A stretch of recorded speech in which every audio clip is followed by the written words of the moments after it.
Hello भक्तों, आप सभी को नवरात्रि की हार्दिक शुभकामनाएं। आप सभी को माता रानी आपका परिवार को कल्याण करे, सुख शांति दे और आपका सारे मनोकामनाएं पूरी करें। आज हम दुर्गा सप्तशती का पहला अध्याय सुनेंगे और ये दुर्गा सप्तशती का आप 9 दिन तक सुनेंगे। तो आप मेरे ये वीडियो साथ लगे रहिए और आगे बढ़ते रहिए। सर्वमंगल मांगल्य शिवे सर्वार्थ साधिके शरण्ये त्र्यंबके गौरी नारायणी नमस्तुते।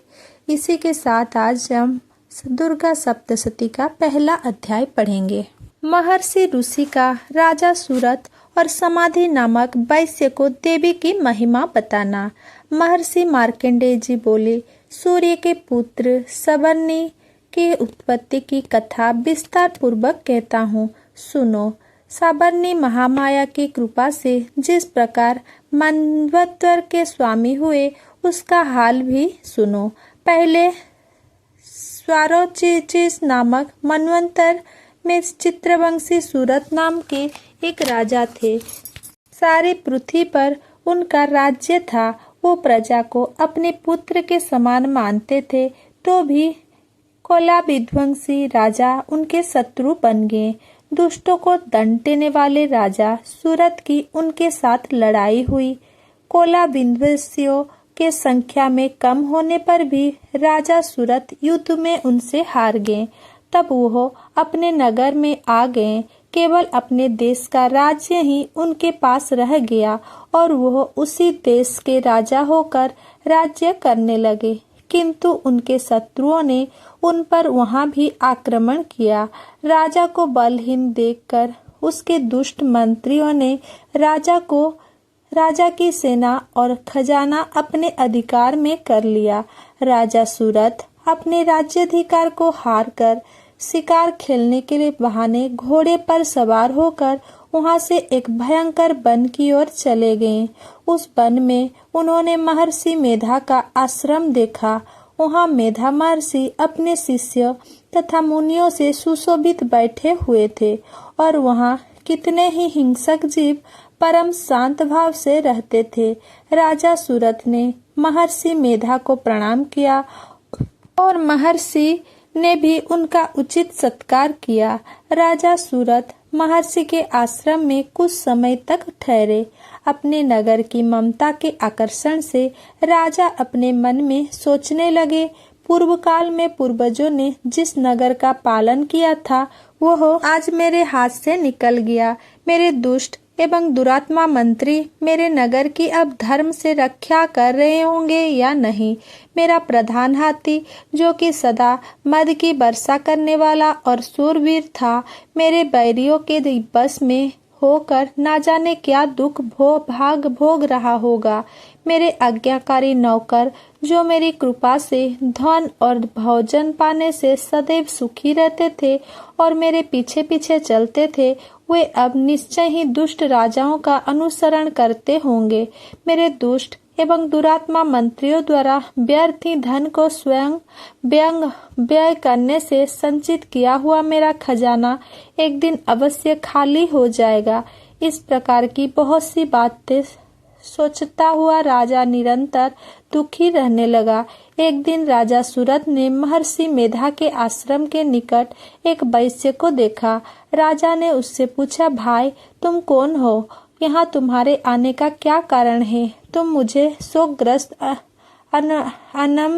अनमने से दिखाई देते हो, इसका क्या कारण है? राजा के यह नम्र वचन सुन वैश्य ने महाराज सूरत को प्रणाम करके कहा। वैश्य बोला, राजन, मेरा नाम समाधि है। मैं धनियों के कुल में उत्पन्न एक वैश्य हूँ। मेरे दुष्ट स्त्री पुत्रादिकों ने लोभ से मेरा सब धन छीन लिया है और मुझे घर से निकाल दिया है। मैं इस तरह से दुखी होकर इस वन में चला आया हूँ और यहाँ रहता हुआ मैं इस बात को भी नहीं जानता कि अब घर में इस समय सब कुशल है या नहीं। यहाँ मैं अपने परिवार का आचरण संबंधी कोई समाचार भी नहीं पा सकता कि वे घर में इस समय कुशल पूर्वक है या नहीं। मैं अपने पुत्रों के संबंध में यह भी नहीं जानता कि वे सदाचारी है या दुराचारी। मैं फंसे हुए हैं। राजा बोले, जिस धन के लोभी स्त्री पुत्र ने तुम्हें घर से निकाल दिया है, फिर भी तुम्हारा चित्त उनसे क्यों प्रेम करता है? वैश्य ने कहा, मेरे विषय में आपका ऐसा कहना ठीक है, किंतु मेरा मन इतना कठोर नहीं है। यद्यपि उन्होंने धन के लोभ में पड़कर पितृ स्नेह को त्याग कर मुझे घर से निकाल दिया है, तो भी मेरे मन में उनके लिए कठोरता नहीं आती। हे महामते, मेरा मन फिर भी उनसे क्यों फंस रहा है? इस बात को जानता हुआ भी मैं नहीं जान पा रहा हूँ। मेरा चित्त उनके लिए दुखी है। मैं उनके लिए लंबी लंबी सांसें ले रहा हूँ। उन लोगों में प्रेम नाप को नहीं है, फिर भी ऐसे स्नेहियों के लिए मेरा हृदय कठोर नहीं होता। महर्षि मार्कंडेय जी ने कहा, हे ब्रह्मन। इसके पश्चात महाराज सुरथ और वह वैश्य दोनों महर्षि मेघा के समीप गए और उनके साथ यथा योग्य न्याय संभाषण करके दोनों ने वार्ता आरंभ की।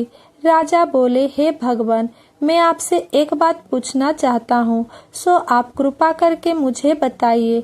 मेरा मन मेरा अधीन नहीं है, इससे मैं बहुत दुखी हूँ। राज्य धनादिक की चिंता अभी तक मुझे बनी हुई है और मेरी यह ममता अज्ञानियों की तरह बढ़ती ही जा रही है। ये समाधि नामक वैश्य भी अपने घर से अपमानित होकर आया है। इसके स्वजनों ने भी इसे त्याग दिया है। स्वजनों से त्याग हुआ भी यह उनसे हार्दिक प्रेम रखता है। इस तरह हम दोनों ही दुखी है। हे महाभाग, उन लोगों के अवगुणों को देखकर भी हम दोनों के मन में उनके लिए ममता जनित आकर्षण उत्पन्न हो रहा है। हमारे ज्ञान रहते हुए भी ऐसा क्यों है? अज्ञानी मनुष्य की तरह हम दोनों में यह मूर्खता क्यों है? महर्षि मेघा ने कहा, विषय मार्ग का ज्ञान सब जंतुओं को है। सबों के लिए विषय पृथक पृथक होते हैं।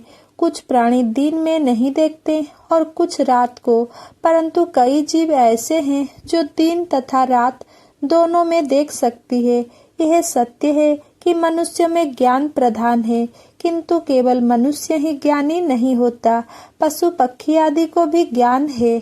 जैसे ये पशु पक्षी ज्ञानी है, वैसे ही मनुष्य को भी ज्ञान है, और जो ज्ञान मनुष्य में है वैसे ही पशु पक्षियों में है।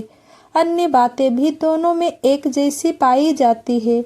ज्ञान होने पर भी इन पक्षियों की ओर देखो, ये भूख से पीड़ित अपने बच्चों की चोंच में कितने प्रेम से दाने डालते हैं। हे राजन, ठीक ऐसा ही प्रेम मनुष्य में अपनी संतान के प्रति पाया जाता है। लोभ के कारण अपने उपकार का बदला पाने के लिए मनुष्य पुत्रों की इच्छा करते हैं, और इस प्रकार मोह के गड्ढे में भगवान श्रीहरि की जो माया है, उसी से यह संसार मोहित हो रहा है। इसमें आश्चर्य की कोई बात नहीं, क्योंकि वह भगवान विष्णु की योग निद्रा है। यह माया ही तो है जिसके कारण संसार मोह में जकड़ा हुआ है। यही महामाया भगवती देवी ज्ञानियों के चित्त को बलपूर्वक खींचकर मोह में डाल देती है, और उसी के द्वारा संपूर्ण जगत की उत्पत्ति होती है। यही भगवती देवी प्रसन्न होकर मनुष्य को मुक्ति प्रदान करती है। यही संसार के बंधन का कारण है तथा संपूर्ण ईश्वरों को भी स्वामिनी है। महाराज सूरत ने पूछा, भगवान, वो देवी कौन सी है जिसको आप महामाया कहते हैं? हे ब्रह्मन, वो कैसे उत्पन्न हुई और उसका क्या कार्य है? उसके चरित्र कौन कौन से है? प्रभु, उसका जैसा प्रभाव हो, जैसा स्वरूप हो, वो सब ही कृपा कर मुझसे कहिए, मैं आपसे सुनना चाहता हूँ। महर्षि मेघा बोले, राजन, वो देवी तो नित्य स्वरूपा है। उसके द्वारा यह संसार रचा गया है, तब भी उसकी उत्पत्ति अनेक प्रकार से होती है। वो सब आप मुझसे सुने। वे देवताओं का कार्य सिद्ध करने के लिए प्रकट होती है। उस समय वो उत्पन्न हुई कहलाती है। संसार को जलमय करके जब भगवान विष्णु योग निद्रा का आश्रय लेकर शेष सरिया पर सो रहे थे, तब मधु कैटभ नाम के 2 असुर उनके कानों के मैल से उत्पन्न हुए और वे श्री ब्रह्मा जी को मारने के लिए तैयार हो गए। श्री ब्रह्मा जी ने जब उन दोनों को अपनी ओर आते देखा और यह भी देखा कि भगवान विष्णु योग निद्रा का आश्रय लेकर सो रहे हैं, तो वो उस समय श्री भगवान को जगाने के लिए उनके नेत्र में निवास करने वाली योग निद्रा की स्तुति करने लगे। श्री ब्रह्मा जी ने कहा, हे देवी, तुम ही स्वाहा, तुम ही स्वधा और तुम ही बसटकार हो। स्वर भी तुम्हारा ही स्वरूप है, तुम ही जीवन देने वाली सुधा हो। नित्य अक्षर प्रणव में ओकार, उकार, मकार, इन तीनों माताओं के रूप में तुम ही स्थित हो। इनके अतिरिक्त जो बिंदु पद अर्धमात्रा है, जिसका कि विशेष रूप से उच्चारण नहीं किया जाता है, हे देवी, वो भी तुम ही हो। हे देवी, संध्या, सावित्री तथा परम जननी तुम ही हो। तुम इस विश्व को धारण करने वाली हो। तुमने ही इस जगत की रचना की है और तुम ही इस जगत का पालन करने वाली हो। तुम ही कल्प के अंत में सबको भक्षण करने वाली हो। हे देवी, जगत की उत्पत्ति के समय तुम सृष्टि रूपा होती हो, पालन काल में स्थित रूपा हो और कल्प के अंत में महार रूप धारण कर लेती हो। तुम ही महापित्या, महामाया, महामेधा, महारात्रि और महोरात्रि हो। श्री ईश्वरी और वेद स्वरूपा बुद्धि भी तुम हो। लज्जा, पुष्टि, तुष्टि, शांति और क्षमा भी तुम ही हो। तुम खड्ग धारिणी, शूल धारिणी, घोर रूपा तथा शंख, चक्र, गदा और धनुष के धारण करने वाली हो। बाण, भुसुंडी और परिध, ये भी तुम्हारे ही अस्त्र है। तुम सौम्य और सौम्यतर हो। यही नहीं बल्कि जितनी भी सौम्य तथा सुंदर वस्तुएं इस संसार में है, उन सब से बढ़कर सुंदर तुम हो। पर और ऊपर सबसे पर रहने वाली सुंदर तुम ही हो।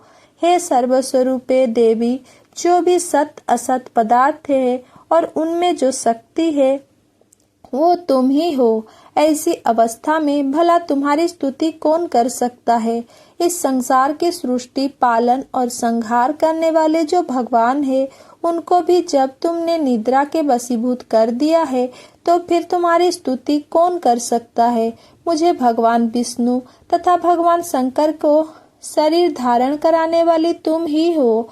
तुम्हारी स्तुति करने की शक्ति किसमें है। हे देवी, तुम तो अपने इन उदार प्रभावों के कारण ही प्रशंसनीय हो। मधु और कैटभ जो भयंकर असुर है, इन्हें तो मोह में डाल दो और श्री हरि भगवान विष्णु को भी जल्दी जगा दो और उनमें इनको मार डालने की बुद्धि भी उत्पन्न कर दो।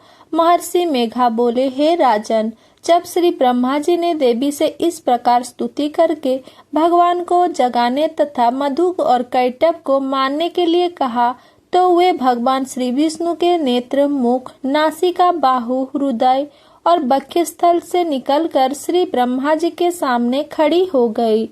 उनका ऐसा करना था कि भगवान श्रीहरि तुरंत जाग उठे और दोनों असुरों को देखा, जो कि अत्यंत बलवान तथा पराक्रमी थे और मारे क्रोध के जिनके नेत्र लाल हो रहे थे और वे ब्रह्मा जी का वध करने के लिए तैयार थे। तब क्रुद्ध होकर उन दोनों दुरात्मा असुरों के साथ भगवान श्रीहरि पूरे 5000 वर्ष तक लड़ते रहे।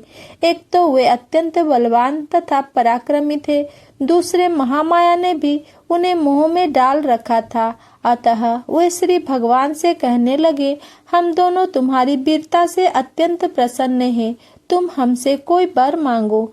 भगवान ने कहा, यदि तुम मुझ पर प्रसन्न हो तो अब तुम मेरे हाथों से मर जाओ। बस इतना सा ही वर मैं तुमसे मांगना चाहता हूँ। यहाँ दूसरे वर से क्या प्रयोजन है। महर्षि मेधा बोले, इस तरह से जब वे धोखे में आ गए और अपने चारों ओर जल ही जल देखा तो भगवान श्रीहरि से कहने लगे, जहाँ पर जल ना हो, सूखी जमीन हो उसी जगह हमारा वध कीजिए। महर्षि मेघा वो कहते हैं, तथास्तु कहकर भगवान श्रीहरि ने उन दोनों को अपनी जांघों पर लिटाकर उन दोनों के सिर काट डाले। इस तरह से यह देवी श्री ब्रह्मा जी की स्तुति करने पर प्रकट हुई थी। अब तुमसे उनके प्रभाव का वर्णन करता हूँ, सुनो। प्रथम अध्याय समाप्तम। अगर मेरा ये वीडियो आपको पसंद आया हो तो मेरा वीडियो को लाइक, कमेंट, शेयर करें एंड मेरा चैनल को सब्सक्राइब करें। आगे का अध्याय मेरे साथ जुड़े रहिए ताकि आप सुनने सकिएगा। Thank you.